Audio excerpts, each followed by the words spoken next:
Economics Awadh classes YouTube channel पे आपका स्वागत है। डेली एमसीक्यू क्लास के अंतर्गत आज हम लोग अर्थशास्त्र विषय से संबंधित 25 बहुविकल्पीय प्रश्नों को सॉल्व करेंगे। यह प्रश्न मुख्य रूप से भारतीय अर्थव्यवस्था टॉपिक से लिए गए हैं। यह question TGT, PGT, NET, JRF, KVS, NVS, GIC आदि परीक्षा देने वाले विद्यार्थियों के साथ साथ वनडे एग्ज़ाम की तैयारी कर रहे विद्यार्थियों जैसे एसएससी, बैंक, रेलवे, दरोगा आदि के विद्यार्थियों के लिए भी महत्वपूर्ण है। तो आज की क्लास स्टार्ट करते हैं। 1 नंबर क्वेश्चन, 3 मार्च 2022 को एग्री स्मार्ट योजना की घोषणा किस राज्य द्वारा की गई? ए झारखंड, बी तेलंगाना, सी हरियाणा और डी उत्तर प्रदेश। तो 3 मार्च 2022 को एग्री स्मार्ट ग्राम योजना की घोषणा झारखंड सरकार द्वारा की गई थी, जिसकी घोषणा 2022 में की गई थी और इसकी शुरुआत हुई है 3 मार्च 2023 से। एग्री स्मार्ट ग्राम योजना का उद्देश्य गांवों को स्मार्ट बनाना है, अर्थात गांवों में शहरों जैसी सुविधा उपलब्ध कराना इस योजना का मुख्य उद्देश्य है। 2 नंबर क्वेश्चन, झारखंड राज्य में कृषि योग्य भूमि का क्षेत्रफल कितना है? 35 lakh hectare, 37 lakh hectare, 38 lakh hectare, 40 lakh hectare. तो झारखंड राज्य में कृषि योग्य भूमि का क्षेत्रफल जो है वह है 38 लाख हेक्टेयर। अगर झारखंड में कृषि योग्य भूमि के प्रतिशत की बात की जाए तो झारखंड में जितनी भूमि है उसका कुल 23% भूमि सिर्फ कृषि योग्य है और कुल भूमि है कृषि योग्य भूमि क्षेत्रफल के हिसाब से 38 लाख हेक्टेयर, और 38 लाख हेक्टेयर जो प्रतिशत में पड़ रहा है वह 23% के आसपास है। अगला जो क्वेश्चन है 3 नंबर, झारखंड राज्य में भूमि का कुल सिंचित क्षेत्रफल है कितने प्रतिशत है? 0. सिंचित क्षेत्रफल कितना हेक्टेयर है? 0.25 million hectare, 0.16 million hectare, 1.16 million hectare, 2.50 million hectare. तो झारखंड में भूमि का सिंचित क्षेत्रफल 0.16 मिलियन हेक्टेयर है। अगर सिंचित क्षेत्र के स्रोतों की बात की जाए तो नहर से सबसे ज़्यादा सिंचाई 17.53% होती है। फिर तालाब से सबसे ज़्यादा सिंचाई तालाब से हो रही है 19.07%। नहर से सिंचाई हो रही है 17.53%, तालाब से सिंचाई हो रही है 19.07%, ट्यूबवेल या नलकूप से सिंचाई हो रही है 8.25% और कुओं से सिंचाई 29.38% सिंचाई हो रही। तो सबसे ज़्यादा कुओं से सिंचाई हो रही है 29.38%। इसके बाद तालाब से सेकेंड नंबर पे और थर्ड नंबर पे नहर से सिंचाई हो रही है झारखंड में। अगला जो क्वेश्चन है 3 नंबर क्वेश्चन, भारत का सबसे बड़ा लौह उत्पादक राज्य है बिहार, झारखंड, छत्तीसगढ़, उत्तराखंड। तो भारत में सबसे बड़ा लौह उत्पादक राज्य जो है वह है झारखंड। अगला 5 नंबर क्वेश्चन, आर्थिक सर्वेक्षण झारखंड में प्रति व्यक्ति आय वर्तमान में है 57,863 रुपया, 58,863 रुपया, 70,863 रुपया, 66,863 रुपया। तो वर्तमान में झारखंड की जो प्रति व्यक्ति आय है वह है 57,863 रुपये। ए ऑप्शन सही है। और अगर पूरे भारत में प्रति व्यक्ति आय की बात की जाए, पीसीआई की बात, तो सबसे ज़्यादा गोवा में प्रति व्यक्ति आय है 4,22,000 रुपये गोवा की प्रति व्यक्ति आय है। इसके बाद दिल्ली पर प्रति व्यक्ति आय है और फिर सिक्किम की प्रति व्यक्ति आय है। तो 2023 के डाटा के अनुसार राज्यों में सबसे ज़्यादा प्रति व्यक्ति आय गोवा, दिल्ली और सिक्किम की है, जो फर्स्ट, सेकेंड और थर्ड स्थान पे हैं। और सबसे कम प्रति व्यक्ति आय बिहार राज्य की है, 34,856 रुपया बिहार की है प्रति व्यक्ति आय। भारत की प्रति व्यक्ति आय IMF के अनुसार 24.50 अमेरिकी डॉलर बताई गई है। 2450 अमेरिकी डॉलर बताई गई है, जो 2,15,087 रुपये पड़ती है। तो भारत की प्रति व्यक्ति आय 2,450 अमेरिकी डॉलर है। इसके अलावा भारत की अर्थव्यवस्था 3.75 ट्रिलियन डॉलर की हो गई है। विश्व में पाँच बड़ी अर्थव्यवस्थाओं में भारत का स्थान है। विश्व की 4 बड़ी अर्थव्यवस्थाएं, पहले नंबर की जो अर्थव्यवस्था है USA है, सेकेंड नंबर की चीन, जापान और फोर्थ नंबर जर्मनी है, और 5 नंबर भारत का स्थान आता है। भारत ने यूनाइटेड किंगडम को पछाड़कर 5वां स्थान प्राप्त किया है। पहले भारत 6ठे स्थान पर था, यूनाइटेड किंगडम को पछाड़कर भारत 5वां स्थान प्राप्त किया। तो यह भी क्वेश्चन पूछा जा सकता है कि भारत विश्व की 5वीं अर्थव्यवस्था बनी है, तो भारत ने किस देश को पीछे छोड़ा है? तो यूनाइटेड किंगडम को भारत ने पीछे छोड़ दिया है। अगला जो क्वेश्चन है वह है 6 नंबर क्वेश्चन। 2023 में प्रति व्यक्ति आय कितनी है? तो 2023 में प्रति व्यक्ति आय अभी बताया था 2450 अमेरिकी डॉलर, 2,450 अमेरिकी डॉलर भारत की प्रति व्यक्ति आय है। सबसे ज़्यादा अगर प्रति व्यक्ति आय की बात की जाए तो गोवा, सेकेंड नंबर पे दिल्ली है, थर्ड नंबर पे सिक्किम है, और सबसे कम बिहार की प्रति व्यक्ति आय है। अगला 23 नंबर क्वेश्चन, 7 नंबर क्वेश्चन। 2023 में भारत में किस राज्य में प्रति व्यक्ति आय अधिकतम है? तेलंगाना, कर्नाटक, हरियाणा, गोवा। तो भारत में 2022-23 में गोवा की प्रति व्यक्ति सबसे ज़्यादा प्रति व्यक्ति आय है। गोवा की 4,22,000 प्रति व्यक्ति आय है। हरियाणा की 2,74,000 रुपये प्रति व्यक्ति आय, कर्नाटक की 2,65,000 रुपये, और तेलंगाना की प्रति व्यक्ति आय है 2,75,000 रुपये। तो गोवा की प्रति व्यक्ति आय सबसे ज़्यादा है। अगला जो क्वेश्चन है वह है 8 नंबर। NSA के अनुसार भारत में वर्तमान में प्रति व्यक्ति आय है। तो भारत की वर्तमान में प्रति व्यक्ति आय NSA के अनुसार 1,72,000 रुपये है। सी ऑप्शन सही है, 1,72,000 रुपये सी में है। अगला 9 नंबर क्वेश्चन। एक स्टार्टअप एक नया व्यवसाय जिसकी लागत या कीमत 10 अरब डॉलर से अधिक होने का अनुमान है, एक कंपनी कहलाती है। हेक्टोकार्न, सूनिकार्न, डेकाकार्न, यूनिकार्न। तो ऐसी निजी क्षेत्र की ऐसी कंपनी जिसका व्यवसाय 10 अरब डॉलर है, तो ऐसी कंपनी को डेकाकार्न कहा जाता है, और डेकाकार्न सी ऑप्शन में है। सी सही है, 9 का सही आंसर सी है। बाकी ऑप्शन में देख लेते हैं क्या है। हेक्टोकार्न किसे कहा जाता है? तो हेक्टोकार्न 100 अरब डॉलर से अधिक मूल्य वाली कंपनी को हेक्टोकार्न कहा जाता है। सूनिकार्न किसे कहा जाता है? बी नंबर पे है। सूनिकार्न जिस व्यवसाय में जल्दी से यूनिकार्न बनने की क्षमता होती है उसे सूनिकार्न कहा जाता है। और यूनिकार्न क्या है? निजी क्षेत्र का वह व्यवसाय या वह कंपनी जो 1 बिलियन अमेरिकी डॉलर से अधिक मूल्य का स्टार्टअप बना चुकी है, ऐसी कंपनी को यूनिकार्न कंपनी कहा जाता है। डेकाकार्न बताए नया स्टार्टअप जिसकी कीमत कितनी है? 10 बिलियन अमेरिकी डॉलर है, तो उसे डेकाकार्न कहा जाता है। अच्छा क्वेश्चन है, इंपॉर्टेंट क्वेश्चन है। हेक्टोकार्न 100 अरब डॉलर की कंपनी के मूल्य को हेक्टोकार्न कहा जाता है। सूनिकार्न जिस व्यवसाय में जल्दी ही यूनिकार्न बनने की क्षमता होती है उसे सूनिकार्न कहा गया है।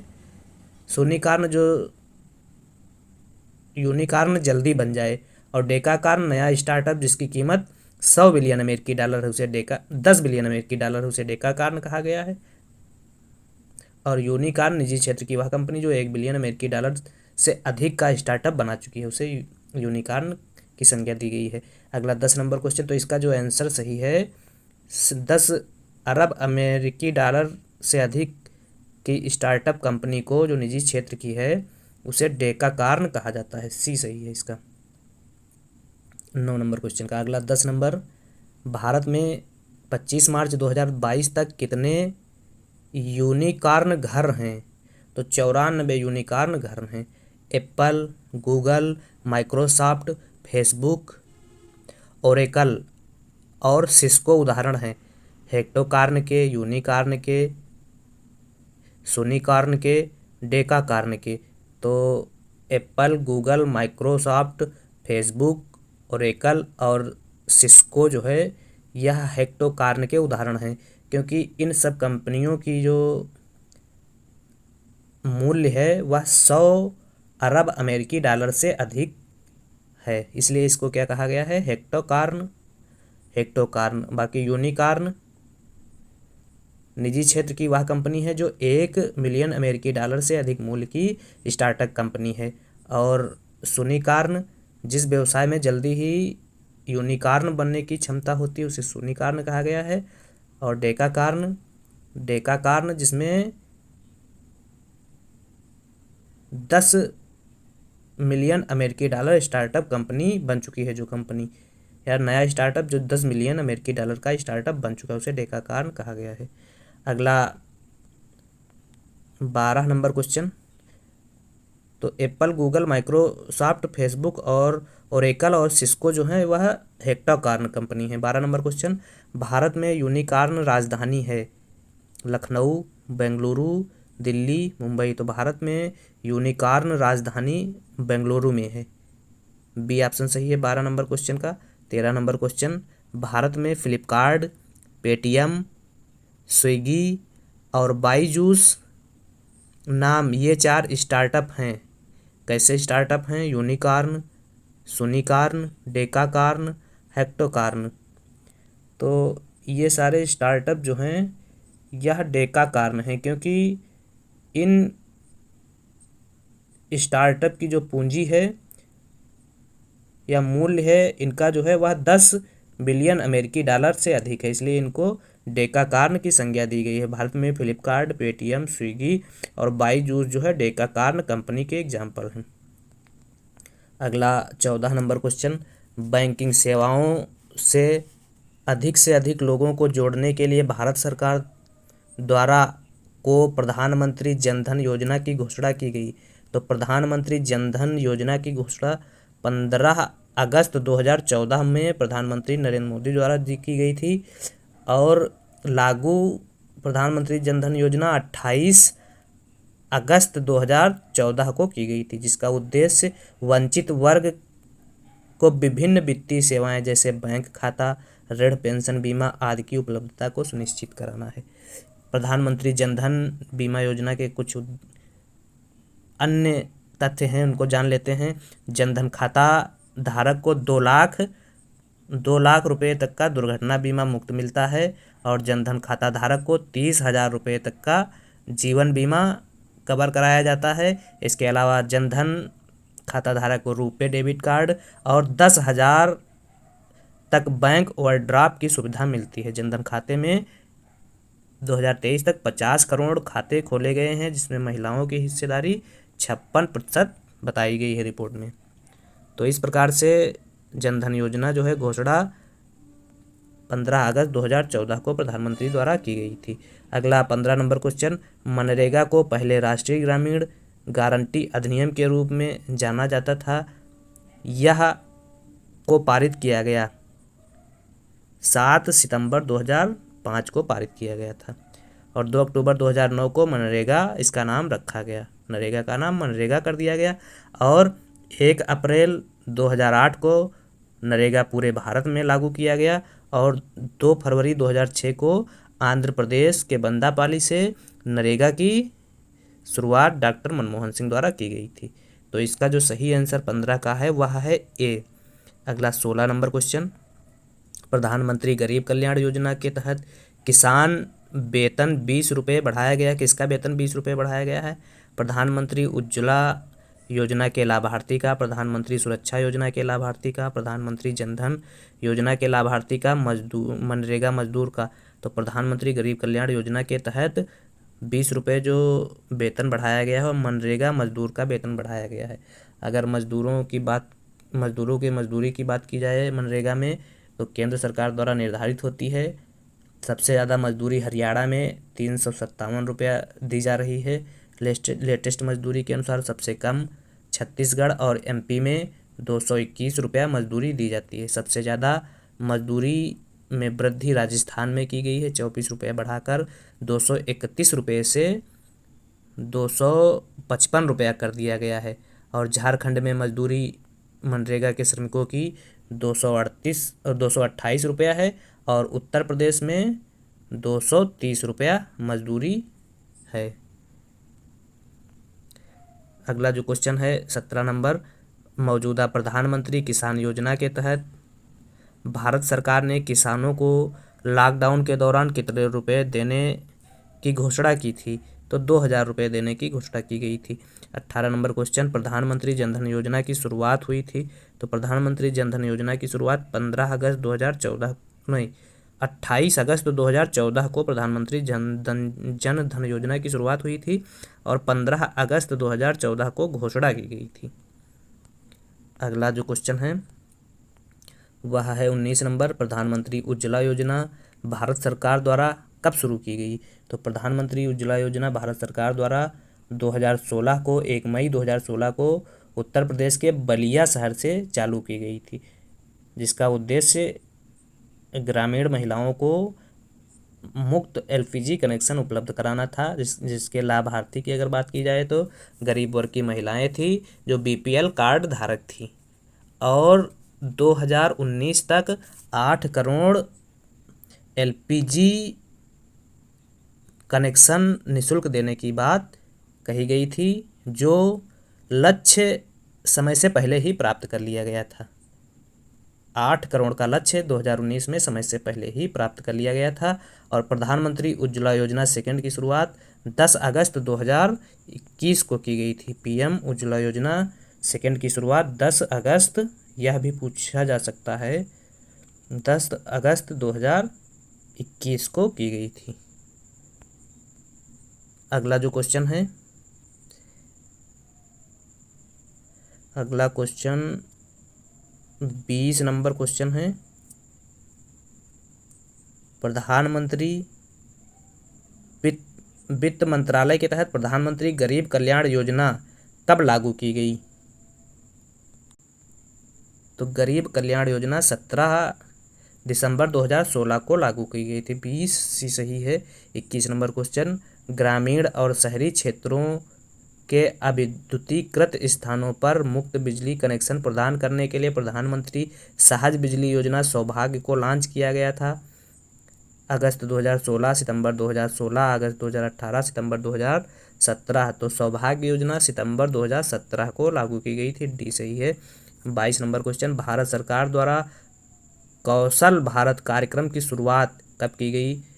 15 जुलाई 2017, 5 सितंबर 2016, 28 अगस्त 2017, 2 अक्टूबर 2015। तो भारत सरकार द्वारा कौशल भारत कार्यक्रम की शुरुआत 15 जुलाई 2015 को की गई थी। ए सही है। अगला 23 नंबर क्वेश्चन, प्रधानमंत्री उज्ज्वला योजना की शुरुआत किस शहर से की गई थी? गोरखपुर, रांची, बलिया, लखनऊ। तो प्रधानमंत्री उज्ज्वला योजना की शुरुआत 1 मई 2016 को उत्तर प्रदेश के बलिया शहर से की गई थी। सी सही है। अगला 24 नंबर, प्रधानमंत्री उज्ज्वला योजना संबंधित है बिजली कनेक्शन, एलपीजी कनेक्शन, वित्तीय समावेशन कोई नहीं। तो प्रधानमंत्री उज्ज्वला योजना जो है एलपीजी कनेक्शन से संबंधित है। 2023-24 बजट में मनरेगा के लिए आवंटित की गई धनराशि है। तो मनरेगा के लिए आवंटित की गई धनराशि 2023-24 में 60,000 करोड़ रुपए है, जो 89,000 करोड़ रुपए इसके पूर्व के बजट में थी। इसको घटाकर 60,000 करोड़ रुपए कर दिया गया है इस बार के बजट में।